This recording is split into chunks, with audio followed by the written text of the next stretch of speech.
For some reason, I just like teaching people programming and other stuff. Heyo, I'm Jordan and I help creative people live an epic life. I have been a software engineer for the last 10 years. 10 years! And during that time, I managed to teach more than 70 different people how to program and how to be a software engineer. And during that time, I found a lot of things that were great for this. So here are the 5 steps that can take any beginner to a decent engineer in the shortest amount of time possible. Let's get to it. Step number 1. Pick a technology fast. I have noticed that fledgling programmers struggle with this a lot. They cannot decide on which technology is best. And the answer is there is no best technology. Just pick whatever technology you know the most people in. The more people you know in this technology, the more help you're gonna get and the better you'll become faster. And if you know 0 software engineers, which sucks, join my Discord and I'll help you out. I'm very good with C# and a bunch of other things. Step number 2. Utilize tangential learning. What is tangential learning, you ask? Tangential learning is you learning programming by doing other stuff. And there is a lot of it. All problem solving can teach you programming. Programming is not about writing the code, it's about the mindset of problem solving. So practice your problem solving. From Legos to video games to how you organize your day. You can problem solve all the time. You can practice all the time. Don't just practice when you're in front of the computer writing code, practice all the time.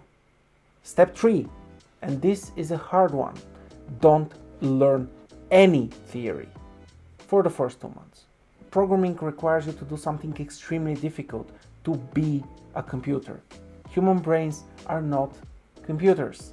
For your brain to become a computer, you need to learn to run the code in your head. And this is hard. And this is not hard because it is very complex. It is hard because you're doing 7 things at the same time.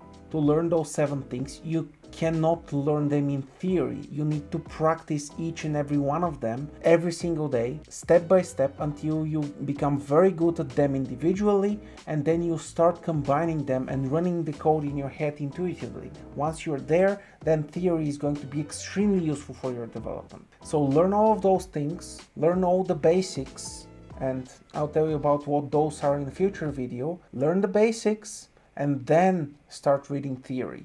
This is the way you will learn faster. Step number 4, baby steps. Make small, consistent steps every single day. Do not try to put off all of your programming for the month in one day. Do not try to write code for 8 hours every single day. Those things do not work. You need to commit to a very, very small step, but do this small step consistently. So, commit to writing code for at least 5 minutes every single day. It doesn't matter where you are, how are you feeling, spend 5 minutes on it. You don't have to spend more. Once you spend those, feel great and feel free to stop. If you have the time and energy, spend more. The more you spend, the faster you learn. Simple. This will help you overcome the getting started part, and the getting started part is the hardest part. So get started.